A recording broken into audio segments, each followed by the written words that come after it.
मैंने देखा, मेरा दिल बैठ गया यार। मेरे हिसाब से ना मतलब बहुत खराब बात है। तो वो पता लगना चाहिए कि वो एक हल्का सा ना, इसलिए हमने वो रखा था। अब वो रिलीज तो खैर मई में हुई थी अगले साल 2012 में। फ़िल्म इसीलिए भी कालजयी बन जाती है क्योंकि जो कैथार्सिस होता है, जो विरेचन है कि हम्म, फ़िल्म देखने के बाद ऑडियंस को क्या फ़ील हो रहा है, हम्म, वो बहुत इम्पोर्टेंट हो जाता हम्म, है। मुझे याद है कि इस फ़िल्म का जो क्लाइमैक्स है जहाँ पे कुंदन की मौत हो जाती है हम्म। और वो जो पूरा एक मोनोलॉग है, उठेंगे फिर से गंगा किनारे, वो पूरा जो है वो गूज़बम्प्स आ रहा है। तो इस सीन में सबका एक कटअवे आता है। स्वरा भास्कर मैम का आता है, आपका आता है, विपिन शर्मा सर का आता है, जो खा रहे हैं और रो रहे हैं। वो सारा चीज़ है और उसका अपना एक इतिहास रहा, हम्म, लोग उससे कनेक्ट किए। हम्म, आज हम लोग जब ये बात कर रहे हैं तो रांझना फिर से सिनेमाघरों में रिलीज़ हुई है और इसके क्लाइमैक्स को एआई के थ्रू बदल दिया गया है। मतलब कि ओरिजिनल वाले रांझना में कुंदन की मौत हो जाती है, इस वाले रांझना में कुंदन ज़िंदा हो जाता है। कुंदन को ज़िंदा होते देख के कैसा लग रहा है? यार बहुत, मेरे हिसाब से ना मतलब बहुत खराब बात है। मैं मतलब पूरी तरह डिसएग्री करता हूँ। एक ना, एक दुनिया होती है, एक ना कहानीकार बैठ के ना कुछ चुनता है। आई थिंक रांझना की खूबसूरती ये थी कि उस वो जो आपको एक पेन है, उसके साथ जो एक सेटिस्फैक्शन थी इसके चले जाने की। वो जो एक प्यार में जो आखिरी मुकाम की जो बात होती है, मोहब्बत के साथ मुकाम में, वो आखिरी मुकाम अपनी मौत पे पहुंच जाना। सही बात है। और उसको ना इतना प्यार है कि उसको जाने दिया कि अब कौन उठे। वो जो खूबसूरती थी उसकी ना, वो यार नहीं छीननी चाहिए। ट्रू। तो आपने जो उस फ़िल्म का सार, मैं कहता हूँ कि वो जो आखिरी मोनोलॉग है, वो ना उस इमोशन का आखिरी वो था, उसको समराइज़ करके सामने रखा था हिमांशु ने, बहुत कमाल लिखा था वो। उसे आपने बदल दिया, वो छीन लिया आपने। आपने ना एक अपनी ऑडियंस से ना एक बड़ा इम्पोर्टेंट इमोशन आपने छीन लिया। उसके बाद आपके अंदर से ना वो इश्क की फीलिंग जो है, अगर वो उठ गया ना, हाँ, तो हो गया ना, हुँ। ऑल्स वेल दैट एंड्स वेल। नहीं यार, पर उसमें वो मतलब सॉरी टू से मुझे तो गुस्सा भी आया। मैं तो कह रहा था, मैंने कहा भाई मैं तो सू कर दूँगा यार, ले दे के हमारी इतनी ही तो इज़्ज़त होती है कि एक्टिंग अच्छी करते हैं। उसमें जो उन्होंने मेरा शॉट एआई से अरे! करवाया है, भाई इतना ज़लील होने वाला शॉट है ना वो। मैंने देखा, मेरा दिल बैठ गया यार कि यार सही बात है। ये वाली एक्टिंग तो मैं ज़िंदगी में कभी ना करूँ यार, कि ओह! मैं दुखी हूँ तो मैं आँसू पोंछूँ। यार बहुत खराब, मतलब पहले क्या था, पहले मुरारी जो है ना वो अंदर, जब ये पड़ा हुआ है बेड पे, अंदर घुस के ये डॉक्टरों को मारता है हुँ। कि कुछ करता क्यों नहीं है, इसको ठीक कर। वो गुस्सा है। और हम बैठे हुए थे और मैं बैठ के मैं सोच रहा था, मैंने हाँ, हाँ, ठीक है, जाके मारता है वो। तो इनको शायद लगा, आनंद सर को और हिमांशु को, उन्होंने बोला सुन, हमने सोचा है, तेरे दिमाग में कुछ और आ रहा है, क्योंकि अब तूने जिया है ये कैरेक्टर, अब तुझे पता है ये कैरेक्टर कैसा है। तो मैंने कहा हाँ। तो क्या, मैंने कहा यार यहाँ पे ना मुरारी ना उसको बोलेगा कि मर जाओगे पंडित, उसको ना जाने देगा, क्योंकि मुरारी की परमिशन के बिना शायद ना कुंदन जा नहीं पाएगा। तो क्या बात है। कुंदन को जाने की परमिशन जो है वो मुरारी को देनी चाहिए। गुस्सा ये बाहर निकाल लेगा। अभी ना जहाँ पे है कुंदन ना, इस जगह पे मुरारी नहीं अपने आप को जो है कमज़ोर दिखाएगा। जहाँ पे वो उसका ना बाप, उसका बड़ा भाई, वाह! उसकी ज़िंदगी बनेगा मुरारी। और इसीलिए वो लाइन यार अभी तक लोगों को ऐसी याद है, लोगों को अभी तक इमोशनल करती है कि मर जाओगे पंडित। वो कनेक्ट अलग बन गया था उससे। अब ये एक डायरेक्टर ने, एक राइटर ने, जिन्होंने वो दुनिया क्रिएट की थी, उन्होंने एक एक्टर को ट्रस्ट करके ये बात मानी। और फिर वो जो मैं बाहर डॉक्टरों को मार रहा हूँ, वो मोनोलॉग में फिर वो शॉट आता है बीच में, जब मैं गुस्सा कर रहा हूँ और चिल्ला रहा हूँ। ये खूबसूरती जो है ना, ये इस कोलैबोरेटिव फॉर्म से आर्ट बनती है, फ़िल्म बनती है। आपने उसे जो है ना, आपने बैठ के आपको लगा कि वो इसको ऐसे करना चाहिए और आपने कर दिया।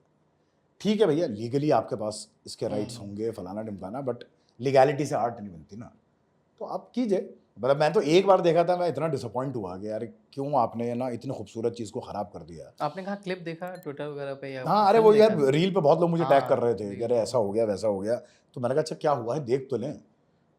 तो वो देखा मैंने, एक तो वो जो स्माइल डाली है हम लोगों के चेहरे पे, इतनी ख़राब स्माइल, बहुत गंदी। ऐसा लग रहा है कि हम लोगों ने बोटॉक्स करवा रखा है और हाँ, उसमें मुँह खिंच रहा है। क्योंकि आँख नहीं बदल पा रहे ना नहीं आप। बदल पा रहे, सही बात है। आँख में तो दुःख था ना, आपने एआई से चेहरा खींच दिया मेरा, पर आँख से पता लगेगा ना आपको। मेरा बदन जो है कुछ अलग बात कह रहा है, मेरी आँखें कुछ अलग कह रही हैं। आपको लगता है आप चेहरे पे ये खींच दोगे तो वो अच्छा लगेगा, नहीं लगता। तो वेरी डिसअपॉइंटिंग है। मतलब मैंने तो फिर उसके बाद कई लोगों के आ रहे हैं, लगातार टैग हो रहा हूँ मैं उस पे हुँ, हुँ। और लोग सेंड भी कर रहे हैं डीएम में। I am not even opening it. एक और किरदार है आपका, तनु वेड्स मन्नू 2 का कंधा वाला। हाँ, हाँ। एक चीज़ बताइए ज़ीशान भाई कि आपके जो किरदार हैं, चाहे वो मुरारी हो या ये तनु वेड्स मन्नू 2 का कंधा वाला है, ये इतना ह्यूमन क्यों लगता है? ये कैरेक्टर जैसा क्यों नहीं लगता? कि किरदार होता है ना कि किरदार है, ये ऐसा क्यों लगता है कि अच्छा हाँ, इसको हम लोग अपने गली में देखे हैं? पहले तो थैंक यू। पहली चीज़ मतलब अगर टेक्निकल तौर पे बोलूँ मैं, ये आदमी ऐसा ही है। अगर मैं मान लीजिए, अगर आपने जैसे रांझणा की बात की थी इससे हुँ, पहले, अगर मैं ये मानता कि वाह यार क्या डायलॉग मिला है मुझे, कि तुम्हारा प्यार ना हुआ, यूपीएससी का एग्जाम हो गया, इसको ना डायलॉग की तरह एकदम डिलीवर करके दूंगा, हो जाता, क्योंकि डायलॉग कमाल है, डायलॉग तब भी हिट होता। हुँ, पर जो रिलेटेबिलिटी है वो एक टाइम के बाद फेड आउट हो जाती, जी। क्योंकि रिलेट वो तभी हुआ है जब ईमानदारी से गुस्से में डांटते हुए बोला है मैंने वो।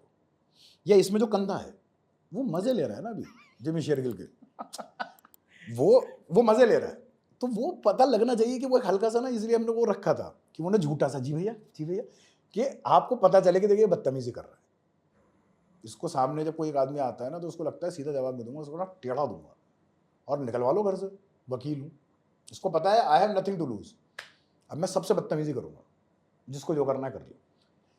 ये सोल जो है कैरेक्टर की वो पकड़ना जरूरी है, जो हमारे यहाँ सबसे ज्यादा गलती होती है, मुझे ऐसा लगता है। ज़ीशान भाई, मैंने कहीं पढ़ा कि तनु वेड्स मन्नू 2 के बाद आपने 2-3 साल का गैप ले लिया था या कुछ 3-4 महीने का ऐसा आपने ब्रेक लिया था? मैंने उसके बाद थोड़ा कॉन्शियस हो गया हाँ, तो कॉन्शियस को हाँ, कि नहीं भाई, ये ना सब लोग ना सेम तरह से टाइप पास करने में लगे हुए हैं, हुँ, मुझे ना ऐसे नहीं फंसना, मैं आराम से करूँगा।